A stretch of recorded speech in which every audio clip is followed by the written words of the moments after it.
एक अच्छा काम किया इसने जीवन में, गलती से ही सही मृत्यु के समय ये किसी शिवालय में चला गया। शिवालय मैंने समझते हो, शिव का घर, आलय कहते हैं घर। जैसे पुस्तकालय, आलय मतलब घर, पुस्तकों का घर, औषधालय औषधियों का घर, देवालय देवों का घर, भोजनालय भोजन का घर, वैसे ही शिवालय शिव का घर। तो शिव मंदिर में जाकर एक कोने में बैठ गया देवव्रत,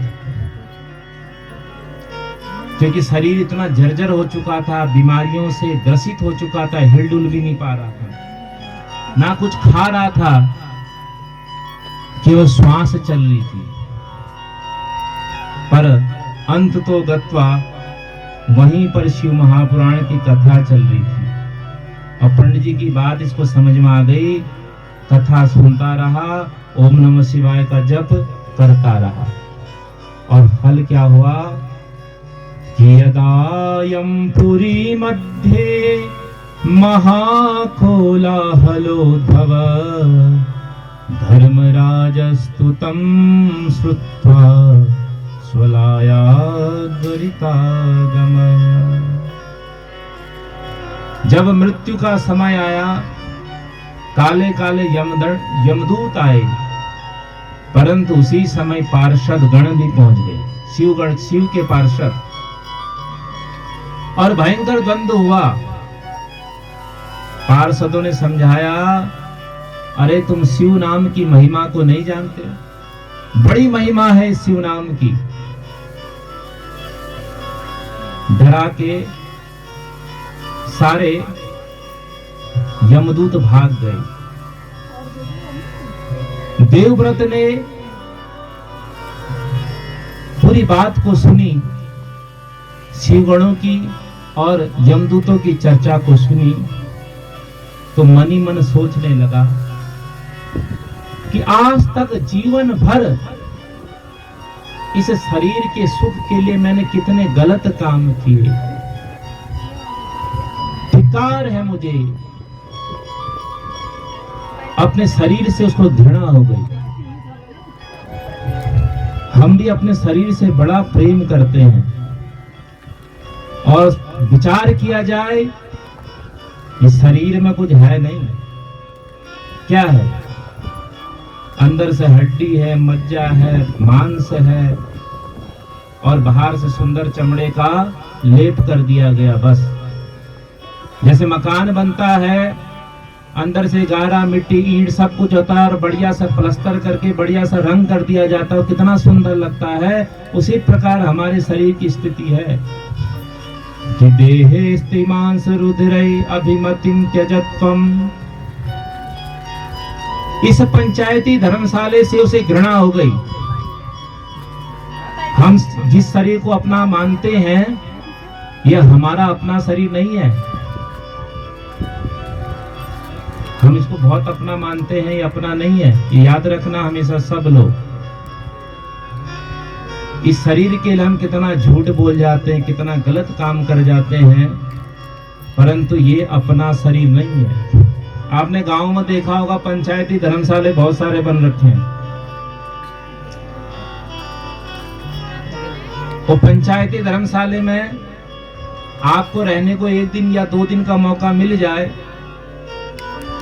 इसका मतलब ये नहीं कि पंचायती धर्मशाला आपका हो गया, वो पूरे गांव का है, पंचों का है वो तन। उसी प्रकार हमारा शरीर भी 5 पंचों ने मिलके बनाया है। कौन 5 पंच? क्षिति जल पावक गगन समीरा, पंच रचित यह अधम शरीरा। इन 5 पंचों ने मिलकर हमारे शरीर को बना रखा है। तो शरीर से उतना ही प्रेम करो, उतना ही अपनत्व करो जितना को आवश्यकता है। इतना भी मत करो कि शरीर के स्वार्थ के लिए दूसरे की बुराई करना प्रारंभ कर दी, दूसरे का बुरा करना प्रारंभ कर दिया, ये मत करो।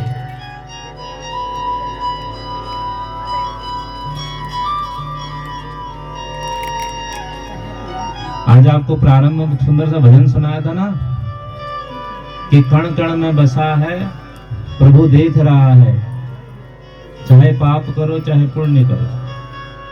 तो भगवान में व्याप्त है, वो सब कुछ देख रहा है। हम कहते तो बहुत बार हैं कि भगवान कण कण में व्याप्त है, पर सच्ची बात बताना मानने को कोई तैयार है, नहीं मानते। चाहे आप हो चाहे मैं हूं, सच्चाई है। हम रामचरित की जो चौपाई है उसको खूब गाते हैं। हरि व्यापक सर्वत्र समाना, प्रेमत प्रकट में जाना। हरि व्यापक सर्वत्र समाना, प्रेमत प्रकट होई में जाना। प्रेमत प्रकट होई में जाना। भगवान सब जगह विद्यमान है, हम सब लोग कहते हैं, परंतु मानते कितना, कोई नहीं मानता है। अगर हमको रात को कहीं निकलना पड़े,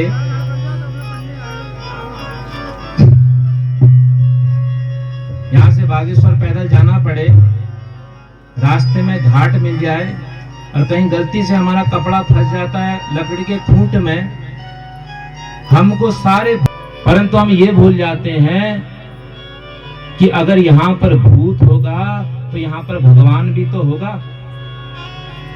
क्योंकि भगवान तो कण कण में व्याप्त है, भूत तो बेचारा वहीं रहता है, पर भगवान तो हर जगह व्याप्त है।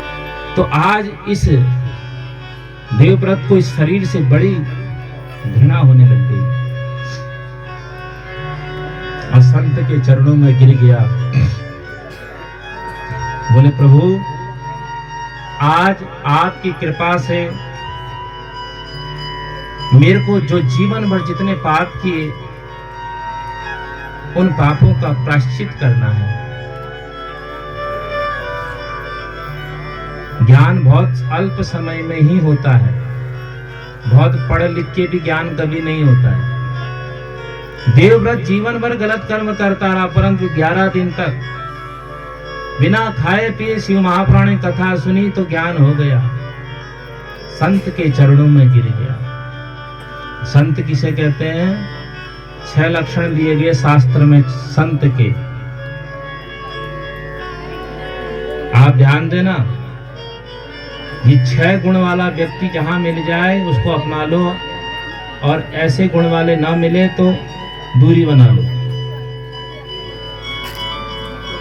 तितिक्षवः कारुणिकः सुहृदः सर्वदेहिनां, अजात शत्रवः शांता साधवः साधुभूषणा। साधु के 6 लक्षण बताए, ध्यान से सुनना।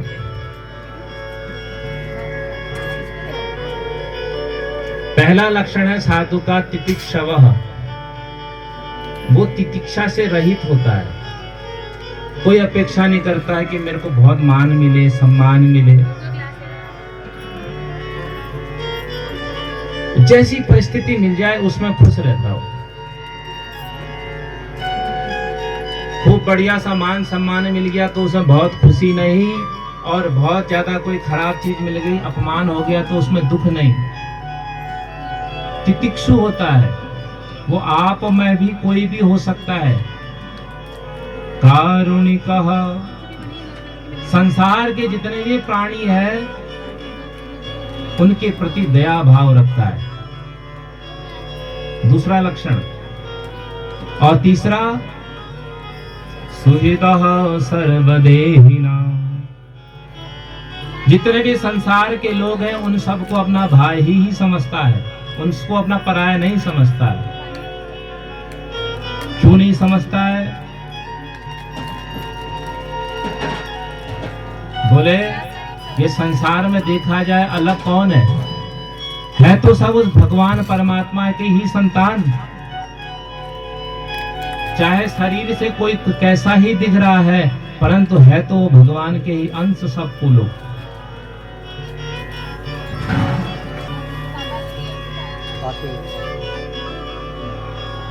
अजात शत्रवः शांता अजात शत्रु। संत के कभी कोई भी शत्रु नहीं होते हैं, क्योंकि वो काम ही ऐसे नहीं करता है और हर परिस्थिति में शांत रहता है, कभी भी उसको क्रोध नहीं दिखेगा, निर्मल हृदय वाला होता है संत। ये संत के लक्षण है। साधवः साधु भूषण।